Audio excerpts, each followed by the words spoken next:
सभी सखियों और मित्रों को जय जय श्री राधे। आशा है सभी प्रसन्न होंगे और अपने इष्ट की भक्ति में होंगे, श्री जी की भक्ति में होंगे। सखियों और मित्रों, आशा है आप सभी ने श्रीमद् राधा सुधा निधि के अभी तक के 70 श्लोकों का गायन और श्रवण किया होगा। तो आज हम गायन करेंगे आगे के श्लोकों का और आज की श्लोक संख्या होगी 71 से 80 तक। तो सखियों, आज हम 10 श्लोकों का गायन करेंगे। चलिए प्रारंभ करते हैं। प्रथम श्लोक है, श्लोक संख्या 71 है। लीला पांगतरंगितैरुदभवन् नैकैकशः कोटिशः कंदर्पापुरुदर्पटङ्कृतमहा कोदण्डविष्पारिणः तारुण्य प्रथम प्रवेश समये यस्यामः माधुरी धारानंत चमत्कृता भवतु नः श्री राधिका स्वामिनी। व्याख्या है, जिनके तरुण अवस्था में प्रथम प्रवेश करते समय विलास में कटाक्षों की तरंगों से बड़े अभिमान से टंकारे गए महाधनुषों को खींचने वाले अनेकानेक असंख्य कामदेव उत्पन्न होते रहते हैं, वे महामाधुरी की अनंत धाराओं से चमत्कार युक्त बनी हुई श्री राधिका हमारी स्वामिनी है। श्लोक संख्या 72 है। यत्पादाम्बुरुहैकरेणुकणिकां मूर्ध्ना निधातुं नहि प्राप्रुर्ब्रह्म शिवादयोऽप्यधिकृतं गोप्येकभावाश्रया सापि प्रेम सुधारसाम्बुधिनिधि राधापि साधारणी भूता कालगतिक्रमेण बलिना हे दैव तुभ्यं नमः।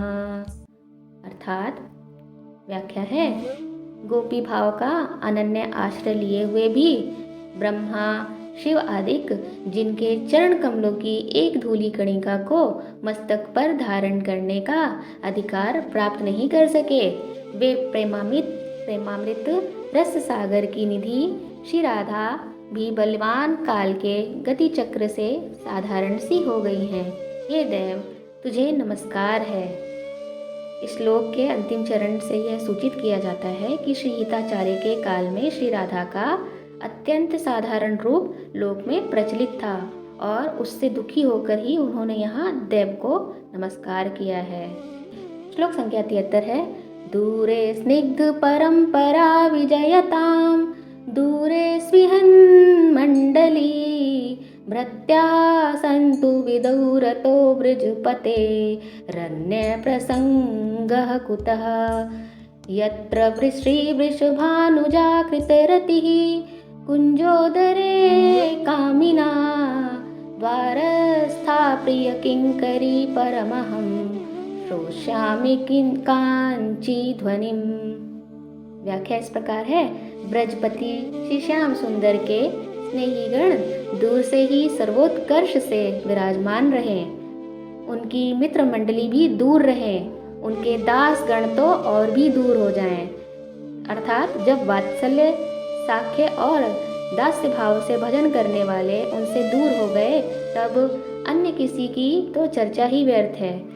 इस स्थिति में मेरी यह अभिलाषा है कि जहाँ कुंजों के मध्य में श्री वृषभानुनंदिनी ने अपने प्रियतम श्री श्याम सुंदर के साथ रमण किया है, वहाँ कुंज के द्वार पर स्थित मैं भी श्री वृषभानुनंदिनी की प्रियदासी उनकी कांची ध्वनि को कब सुनूंगी, ये प्रार्थना की गई है इत सखी जू के द्वारा। श्लोक संख्या 74 है। गौरांगे मृदिमा स्मिते मधुरिमा नेत्रांचले द्राघिमा वक्षोजे गरिमा तथैव तनिमा मध्ये गतौ मंदिमा शोण्यां च प्रतिमा भ्रुवो कुटिलिमा बिम्बाधरे शोणिमा श्रीराधेर्दीते रसेन जाडिमा ध्यानेस्तु मे गोचरः। अर्थात हे श्री राधे, तुम्हारे गौर अंगों में मृदुलता, मुस्कान में मधुरता, नेत्र प्रांत में विशालता, वक्ष स्थल में गुरुता, कटी प्रदेश में कृशता अर्थात पतलापन, चाल में मंदता, नितंबों में स्थूलता, भ्रिकुटियों में कुटिलता और अधरों में बिंब फल के समान अरुणता, हृदय में रसानुभाव के कारण स्तब्धता मेरे ध्यान का विषय हो। यानी श्री राधा रानी के संपूर्ण सौंदर्य के बारे में उनका बखान किया गया है। अर्थात भाव यह है कि श्री राधा रानी के रूप गुण लावण्य की सुंदरता के बारे में यहाँ पर व्याख्या की गई है और ऐसी भावना की गई है कि हम उसी में मग्न रहें। विषय हमारा केवल श्री राधा रानी का रूप गुण और लावण्य ही हो। श्लोक संख्या 75 है। प्रातः पीत पटं कदा व्यपनयाम यन्यांशुकस्यार्पणात् कुञ्जे विस्मृत कञ्चुकिमपि समानेतुं प्रधावामि वा बद्न्यां कबरियुनच्मिलगलितां मुक्तावली मञ्जये नेत्रे नागरीरङ्गकैश्च पिदधाम्यङ्गवृणं वा कदा।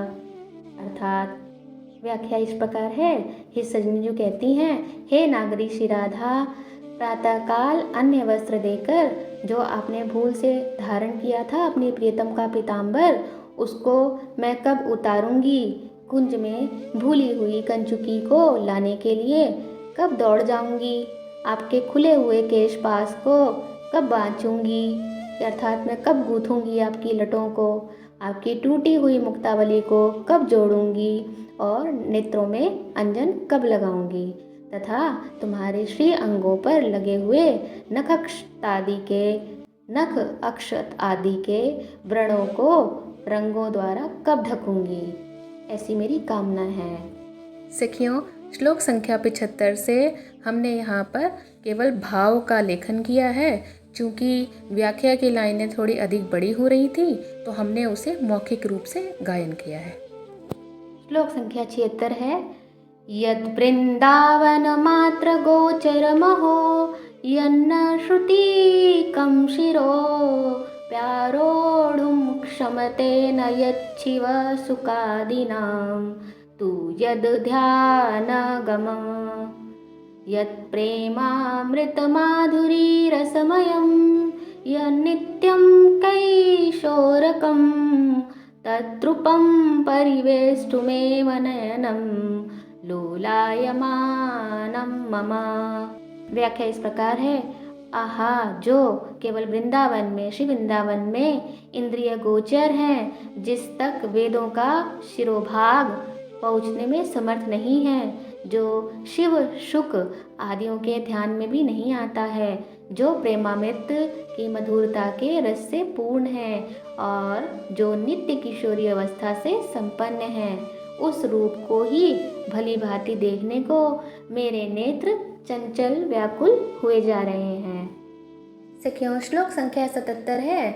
धर्माद्यर्थ चतुष्टयं विजयतां किं तद्वृथा वार्तया शैकान्तेश्वर भक्तियोग पदवी त्वारोपिता मूर्धनि यो वृन्दावनसिंहि कश्चन घनाश्चर्ये किशोरी मणि सत्कैंकर्य रसामृतादिह परम चित्ते न मे रोचते।